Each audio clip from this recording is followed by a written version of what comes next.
Hi, ஓம் சரவண பவா போற்றி. கந்தசஷ்டி 48 நாள் விரதத்தோட டே 1. இன்றைக்கி என்னோடய டே 4 o'clockலாம் ஸ்டார்ட் ஆகிடுச்சு. இந்த 48 நாளும் பிரம்ம முகூர்த்த நேரத்தில் விளக்கேற்றி வழிபட்டால் மிகவும் நல்லது. இப்போ எதை நினச்சி தீபம் ஏற்றுமோ அதுக்கான பலன் நிச்சயம் கிடைக்கும். கடுமையான விரதத்தில் மகா கந்தசஷ்டி விரதமும் ஒன்று. முழுமையாக இந்த விரதத்தை நம்மளால் தொடர முடியுமான்னு ஒரு சின்ன பயம் இருக்கலாம் முதல் முறை இருக்கும்போது. ஆனால் அந்த விரதத்தை முடிச்சிட்டிங்கன்னா அடுத்த மகா கந்த சஷ்டிக்கு ஆவலாக இருப்பீங்க. போன வருஷம் நான் சஷ்டிக்கு விரதம் இருந்தேன். நான் நினச்சது எதுவுமே நடக்கலை. இந்த வருஷம் இருக்கணுமான்னு நினைக்காம இந்த வருஷமும் தொடர்ந்து இருங்க. நம்ம நினைக்கிறத நிச்சயம் அந்த முருகன் கொடுப்பான்னு நினச்சி முழு மனதோட அவருக்கு இந்த 48 நாள் கடுமையாக விரதம் இருந்து அவருக்கு பூஜை பண்ணி பாருங்கள். நிச்சயமாக அதுக்கான பலன் கிடைக்கும்.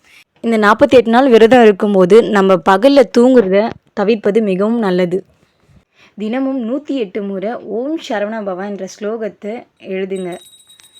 முருகனுக்கு தினமும் ஏதாச்சும் ஒரு நெய்வேத்தியம் வச்சு முழு மன நிறைவோடு என்ன தேவையோ அது தினமும் முருகன்கிட்ட சொல்லி தீபம் ஏற்றி வழிபடுங்க. இந்த கந்த சஷ்டி முடியறதுக்குள்ளே நமக்கானது நம்மை தேடி வரும்னு நம்புங்க. ஓம் சரவண பவா போற்றி.